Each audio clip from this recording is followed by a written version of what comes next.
Good evening, my fellow vampire lovers. The sun is going down, and you know what that means. It's time for me to record another episode of my podcast, The Beautiful Dead. As always, I'm your host, Lena Nazari. You can go to lenanazari.com if you want to see places I'm going to be. The most recent one is going to be Fan Expo Philly, which you guys know how much I love that. That's the middle of May. And then the next one that's lined up right now is July, and that will be GalaxyCon in New Orleans. So come party with me in New Orleans. You can also follow me on Instagram. That's the Beautiful Dead Podcast. Or you could just comment on the video and I will respond to it. I see those, I think, the fastest, honestly. So while I'm recording this, I'm recording ahead because I'm taking a little mini vacay that's just for me. So when you see this, when this drops, I will be on my vacation and I'm getting very, very excited about it. So I had decided that I wanted to go back and do the first movie I ever talked about on this podcast 5 years ago. It was my pilot episode. It was a movie I probably should not have been watching when I was 15 years old, but I did. And I don't know, maybe it's one of the reasons I'm standing in front of you today talking about vampires. But we're talking about Embrace of the Vampire with Alyssa Milano. And I took a little look-see-loo. Oh, we have a dog crying at the door. All right, she's in. Anywho, I went and looked to see, because the cast has Martin Kemp, Rachel True, Jordan Ladd, Jennifer Tilly. I'm like, there has to be a bunch of vampire crossovers. But no, actually the only vampire crossover, and it's a little bit of a stretch, is, of course, Alyssa Milano was in Charmed for years, and there is an episode where the Halliwells fight vampires. So I gave her that as a vampire crossover, but it was a stretch. I was absolutely shocked to see that the horror of royalty, Jennifer Tilly, was not in another vampire movie. So I guess joke's on me, right? So let's talk about this movie. Massive spoiler alert if you've never watched me before. We're going to talk about it from beginning to end. But again, this movie is 30 years old. So if you haven't seen it, sorry. It is available on Tubi. All right. So let's get into it. 1995, Embrace of the Vampire with Alyssa Milano. We open on a man writing in a journal, and you guys know we love a journaler. There's something about vampire movies that leads to a lot of journaling. Dracula, Interview with the Vampire, vampire journals, vampire diaries, like we've seen them all, right? Love a journaler, and he's writing with a feather, and he's got a poet shirt. Can we bring back poet shirts on men, please? Anywho, we're flashbacking as he's writing. And we find out that he was in love with a princess, and they had to meet in secret because he was not royalty. And so they had been in the woods together, and he mentions multiple times that she's a virgin. So we know they're in love, but they don't go all the way. But after they're done, kissing in the beautiful forest, she rides off and he dozes off on the side of the river. And unfortunately, while he's sleeping, the sun goes down, and 3 sexy vampire brides descend in a scene, in my opinion, is very similar to the bride scene from Bram Stoker's Dracula. And remember, this came out in 95, and Bram Stoker's Dracula was 92, so I think there was some influencing. One of the brides places an Ankh necklace on him, and it starts to glow. So if you guys want to know, if you've listened to my podcast or watched this channel, and you're like, why does she use onks in her sexiness rating? It's because of this movie. This movie is why I use onks. So there you go, a little backstory. So they lay the necklace on him and it glows. They drink from him, and then we now cut to modern day, and he's explaining that the soul of his long lost love has returned. It is back, and it's his salvation. And it is a girl named Charlotte, and that if he doesn't do something in the next 3 days, that he will slip into a vampire coma, and she is the only one that can save him. He mentions that Charlotte is a virgin again, so clearly this is very important, but that she loves another. So he says he doesn't care, he's going to fight to stay alive, and that she will be his. We see Charlotte sleeping and the vampire calls out her name and she starts to sleepwalk towards him. She comes out of the building as the vampire is saying, "Come to me." So we know they have some kind of connection. She climbs stairs to a tower and then up into this like attic or bell tower that apparently is on her college campus. So he's like crashing on her college campus. Not cool. Clearly she's in some kind of trance. She walks into the room, she sits, he approaches her, and then we learn a little bit of the rules, which is he can't just take her. She has to desire him first, and then he will drain her, and that will save him from like slipping into the sleep. He puts a necklace around her neck. Vampire paws. So we see that he has long white nails, clear, two small fangs that appear to be there all the time. They do not retract, they are just there. The vampire says, "I could kill your boyfriend, but that would break your heart. So I will just give you time to see how fragile your bond is." And we know that he has 3 days. Meanwhile, her boyfriend Chris shows up at the dorm room and finds Charlotte asleep / passed out at the bottom of the stairs to her building. So he carries her inside, but the Ankh necklace has fallen off and it stays on the stairs. He lays her down in bed and he lays down next to her. They wake up the next morning and she's confused to see Chris there and she thinks everything that happened the night before was a dream. We find out she was raised by nuns and she won't even change in front of him, let alone have sex with him. She explains to her boyfriend that she didn't say she was waiting for marriage, she just said she wants it to be the right person, and he asks why after a year of dating that he isn't the right person. She gets dressed, she puts on her cross necklace, and we learn that she will turn 18 in 3 days. That's right. She is 17 years old. Let's try and remember this, okay? That night she prays, takes off her cross and climbs into bed, and the vampire starts to whisper in her mind that love is not the cherished gift she thinks it is, that love is actually a curse. We see the Ankh glowing in the shadows of her room, and the vampire steps out. He is able to touch the cross, and he takes it off of her, closes it in his hand, and then opens his hand, and the cross has disappeared. So he can make crosses just disappear. He pulls down the covers and then puts his necklace back on her, and then he rips her nightgown open and says, "Spend eternity with me," but she's still resisting. She grabs the necklace, rips it, throws it off, and wakes up in bed with her nightgown open, but he is gone. So we know he's actually been there. And then we hear him say that he only has 2 days left.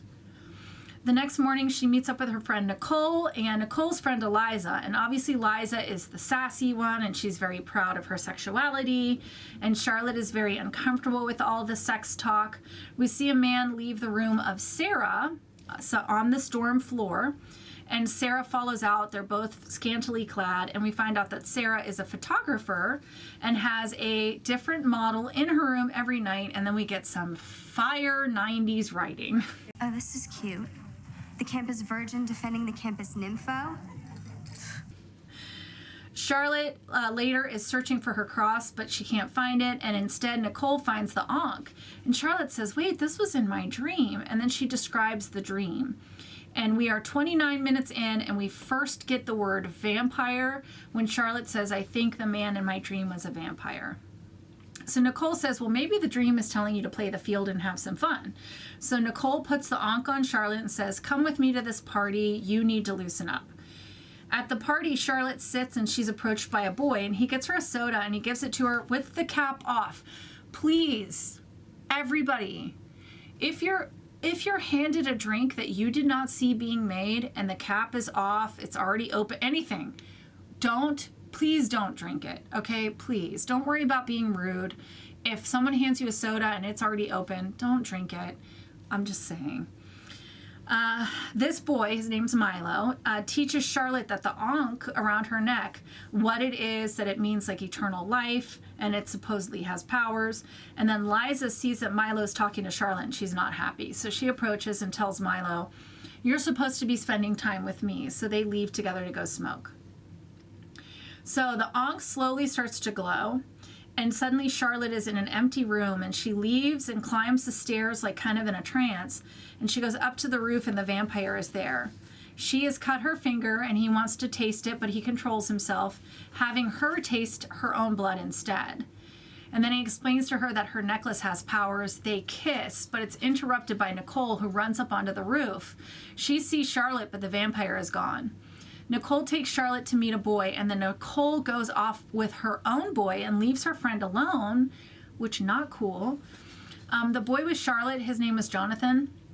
He tries to force himself on her, but the vampire attacks him and then attacks the boy Nicole is with and Nicole, and he says, Charlotte is pure and I need her to stay that way.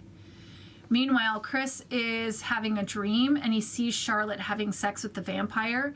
He wakes up, calls her, finds out she's in bed and she's fine. It was just a dream, but he's too upset to go back to sleep. So he goes to a diner. And guess who's at the diner drinking coffee? So we know the vampire can drink coffee at least. He tries to plant doubt in Chris's mind about Charlotte's faithfulness. While this is happening, we see that Charlotte is dreaming, and she's dreaming about Chris getting kind of sexy with a woman played by Jennifer Tilly. And this woman has the same dagger tattoo on her chest that the vampire does. So we're assuming that means she's also a vampire. And in the dream, Chris looks up and says, I'm not going to wait forever, Charlotte. Okay, vampire pause. So we're assuming the vampire is putting these visions and these dreams into people's heads. So it's not just Charlotte because he has some kind of connection to her. He's doing it to Chris too. So clearly he's able to insert dreams into your brain, which I think is a very cool power. So the next day, Charlotte is sitting outside when Sarah starts to take pictures of her. And she invites Charlotte to come back to her room to see her work. And they smoke clove cigarettes. And oh my God, in the 90s, I was in college for theater. And we also smoked clove cigarettes. And we thought it was so artsy and cool. I had flashbacks watching this. So this turns into a sexy photo shoot, as it does, and Charlotte exposes her chest, and she gets a little carried away, and she ends up kissing Sarah, but then she kind of freaks out and runs. That night, Charlotte is supposed to be hanging out with Chris, but she calls and cancels and says, I need to study, but I promise I'm going to come over tomorrow to celebrate my birthday. We see that Charlotte's grades are not very good, and we also learn that nobody has seen Nicole since the party. Charlotte's in a lecture and she sees the vampire in the back of the room, and she begs him, please leave me alone. He says, I can't, I don't want to go to sleep. She calls out, leave me alone, and everyone turns, but nobody can see the vampire. They can only see her. He tells her he's running out of time and that midnight starts his final hour and he will not go down without a fight. Later, she's trying to study, but she can't focus. She has another dream, and this time it's her in a bed with Chris and Sarah and the vampire. There is no way I will be able to show any of this scene. If you're curious, you're gonna have to watch it yourself. I tried to edit around. I mean, there's nothing that I can, it's not usable. I don't even think I could get one. I'm gonna try and get one clean screenshot to show everybody, but there's so many boobies. I don't know how to work around it. She wakes up, Chris is there, and he's like, what's going on with you? And she said, how am I supposed to tell you if I don't even know? And also, she said, don't come over. I need a break. And he still showed up. I hate when people do that. He pushes, and she says, I just want you to leave. So Chris goes off to a bar to blow off steam, and he's approached by Marika, and this is the vampire from his dream, played by Jennifer Tilly, and she is trying to seduce him. Charlotte is smoking in her room. She's remembering all the sexy times that she's had, and the vampire's calling out to her, and she makes a choice. So she goes to Nicole's closet, steals a dress, and then shows up at a party looking very good. It makes me want to go get like a crushed velvet dress and a choker and like go back in time. She looks great. Milo sees her and approaches, which Liza is pissed about that. So this time Charlotte asks for a real drink, not a soda, and she takes Liza's wine and gulps it down. Liza's being a giant bitch, and then she whispers to Milo that she put X in the wine. So now Charlotte starts to roll, and she sees this massive orgy, and in the orgy there's like all these students, but there's also Liza, Milo, there's Nicole, who we know is now dead, there's Sarah, And then she starts to see the vampire, and then she sees Chris, and she thinks he's there to save her, and then the vampire jumps up behind Chris and bites Chris. So she runs out of the party.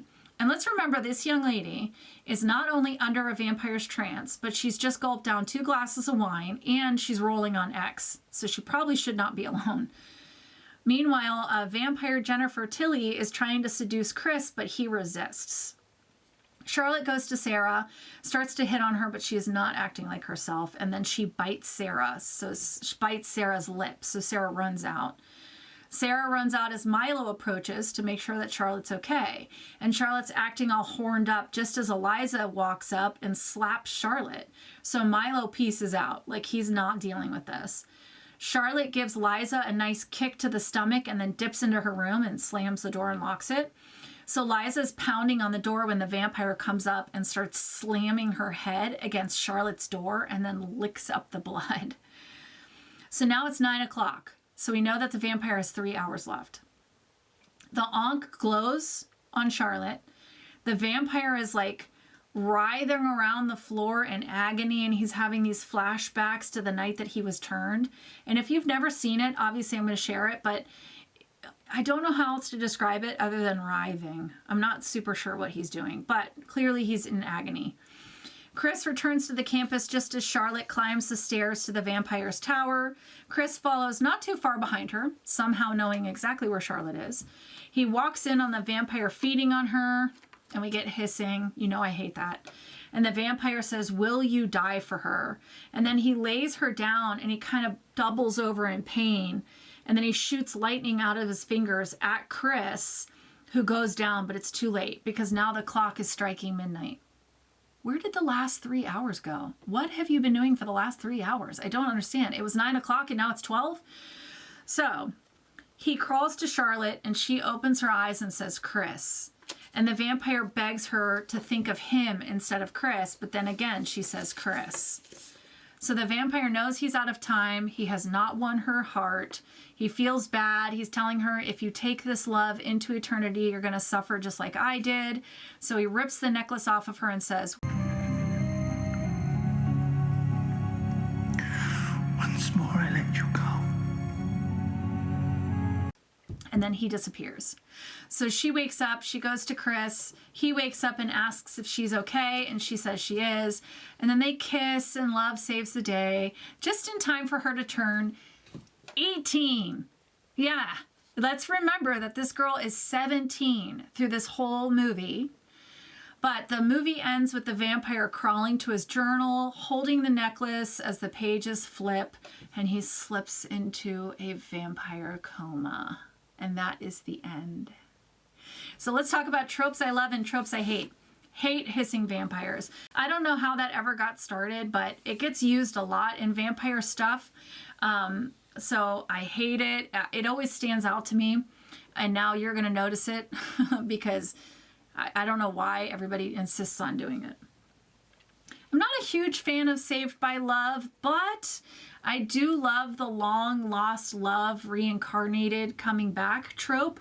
So it's a little bit complicated. Like I don't love the fact that her calling out for Chris is what saved her, but I do love the idea of like the soul being returned. You know, we see that stuff all the time.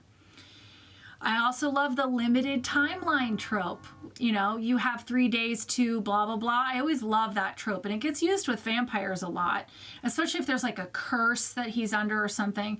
Now, they never explain, does this happen to all vampires after X amount of years? Or does it only happen to vampires that lose their true love? Like that is never explained to us. I would love to know the why behind it. I also love when vampires can put dreams or visions into your head, especially when they use it to kind of break you down. I always love that one, and that's what I thought they were doing in Village of the Vampire, but they did not use it well. I hate the virgin trope. Hate it, hate it, hate it. That is from old-timey beliefs about vampires, and it was really just to scare girls into staying chaste until they were married. The idea that like you have to have virgin blood or virgins mean more. I mean, we see it in Monster Squad. We saw it in so much stuff, but I just hate it. And it's extra icky in this one because she is 17 years old, so it makes it super icky. All right, let's do the ratings. How scary or evil is the vampire in Embrace of the Vampire? So he can mesmerize you. He can give you visions and dreams. He shoots lightning from his fingertips. He has this one singular focus, and it's to save him. And he's under a timeline. So it gives him this like level of desperation that is very dangerous. He is bound by the sun, but the man is going after a literal child in order to save himself, and he kills a bunch of teenagers that get in his way. So I don't think he has a whole lot of morals. So shockingly enough, he ended up getting a high scariness score, which I didn't think he would. I gave him an 8.5 out of 10 stakes to the heart because he has this like very singular focus, and it makes him very dangerous, and he has a lot of really good powers. So he ended up being scarier than I thought. Now, what does that mean for sexiness? How sexy or alluring is the vampire of Embrace of the Vampire? Okay. The movie is highly erotic. It's a lot of eroticism, but the eroticism revolves around Charlotte. And it's a way to like push her to come out of this virgin shell and like push boundaries and have her questioning herself. It really has nothing to do with the vampire himself. He's using the sexuality to try and tempt her and bring her over, but it doesn't really succeed. And the teenagers are not drawn to him. He's not alluring. They are scared of him when they see him. Now, Charlotte, seems like she has an attraction to him that she's fighting, but it could just be the mesmerization and the playing with her head, or the ecstasy that someone slipped into her wine. So I don't think it's him per se. I think he's using sexuality. I think he's doing it just to break a boundary, because if you can break one person down in an area that they've remained strong in, then you can probably start breaking them down in others. So he's using this idea in her head that she has to remain chaste to lure her into saying, okay, you can have it, in a way that will just break down all of her morals and rules. So all that to say, I think he's much scarier than he is sexy. So I gave him a very mid 5 out of 10 onks for sexiness and allure. He is sexy, he does have allure, and obviously he is sexual, but ultimately what he wants to do is just save himself and pull her away from the guy she loves so that he can live. So it really has nothing to do with her at all. My thoughts. Okay, so this came out in 1995. You have to understand the time. So if you want to go watch my Satanic Panic episode, the Satanic Panic is still happening in the mid-90s. And it was like there was this line in the sand when it came to entertainment. On one side, you had televangelism and Christian movies like the Kirk Cameron stuff and Left Behind, and you had shows like VeggieTales. And then on the other side, you had things like Skinamax. And these cable programs and movies were like really pushing the boundaries. So the movie came not long after Red Shoe Diaries, if you remember that show with David Duchovny. If you remember like this sort of like late night cable movie that was super sexual and erotic, but not so far that it had to be like in the back room in the video store. That was this time, and vampires were just perfect for those late night erotic cable movies. This movie had a budget of just around $500,000, and it made $15 million in video sales. So clearly they did something right. They knew what they were doing with this. I was 15 when it came out. I think I was like 16 when I saw it. I was probably babysitting at somebody's house and they had cable, and so I was able to watch it. But I do remember this movie having a very powerful impact on me. The flashbacks are very fantastical. They remind me a lot of like Legend with Tom Cruise and Tim Curry. And like I said, the brides remind me a lot of the brides from Bram Stoker's Dracula. So I was very into it. And it had this whole like yearning for my love to be returned to me idea, which I thought was so romantic at the time. Now, I know that Alyssa Milano learned, because of this movie, about nudity clauses in her contracts, and she learned a lot about like being an adult and in the entertainment world. There was a lot of buzz around this movie because she was naked, and you know, she had done Who's the Boss, and so everybody was talking about her being nude in this movie, and it had such buzz around it. I feel like this movie knew exactly what it was doing, and it did it unapologetically. And I feel like everybody who signed up for this knew what they were signing up for, and they did it. They gave it 100%. It's one of those movies that had an impact on me. And of course, it was the pilot of this podcast, my very first episode. So of course, it's always going to have like a special place in my heart. And I think it may have just given me like it may have inspired me or impacted me a little bit on the way that I write my vampire sexuality in my books. That being said, since this movie, I have seen a lot of movies and TV shows that have done vampires and sex in a way better way. So the first thing that comes to mind is True Blood. You know, there's a way to do sensual, sexy vampires without it being this. Like, there's much better ways to do it. And we have learned over time how to do it in a better way. But it's movies like this that really paved the way for like vampire, paranormal romance, adult novels like that. They are out because of movies like Embrace of the Vampire. So you got to give them that.